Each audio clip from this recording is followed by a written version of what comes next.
In today's video, I'm going to teach you how to send a free PDF to Mailchimp subscribers. Whether you're sharing a helpful guide, an ebook, or a checklist, this process is an excellent way to provide value to your audience. By the end of this tutorial, you'll have everything set up to deliver your PDF seamlessly through your Mailchimp email campaigns.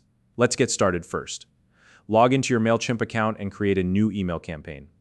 Once you're in, you'll need to configure the basics of your campaign. This includes selecting the audience you want to send the email to, crafting a compelling subject line, and adjusting any additional settings such as the sender name and email address. Take your time here. Your subject line is your first impression, so make it clear and engaging to encourage your subscribers to open the email. Next, head over to the content section of your campaign. This is where the magic happens. Once you're in the email editor, you can begin designing the body of your email. Decide where you want the link to your PDF to appear. You have two options.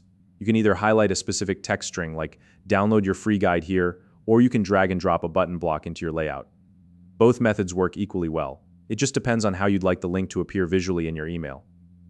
Once you've decided on the placement, it's time to set up the link. If you're using a text string, highlight the text and access the link settings. If you're using a button block, click on it to open the same link settings panel. In this panel, you'll see a drop-down menu labeled Link To. Click on it, and from the options provided, select File. Now it's time to upload your PDF. Click the Upload button, which allows you to browse your computer for the file you want to share. Before uploading, make sure your PDF file size is under 10 MB. Mailchimp has this size limit for files, so double-check before proceeding. Once you've selected your file, it will be uploaded to Mailchimp's Content Studio, where all your uploaded assets live. After the upload is complete, you'll see your PDF file in the Content Studio. Simply select it and click Insert to attach the file to the link or button in your email. That's it. Your PDF is now linked to your email. From here, you can continue to refine the rest of your email design.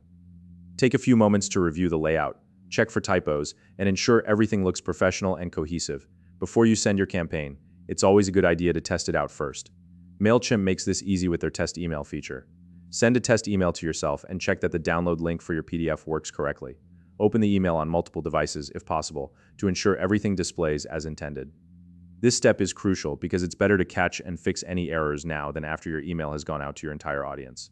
Once you're satisfied that everything is working perfectly, you're ready to go live. Decide whether you want to schedule your campaign for a later date and time or send it immediately. Either way, your subscribers will soon receive your email, complete with a working link to your free PDF. And that's it. You've successfully set up your Mailchimp email campaign to send a free PDF to your subscribers. This is a fantastic way to engage your audience and share valuable resources with them. If you found this video helpful, please like and subscribe.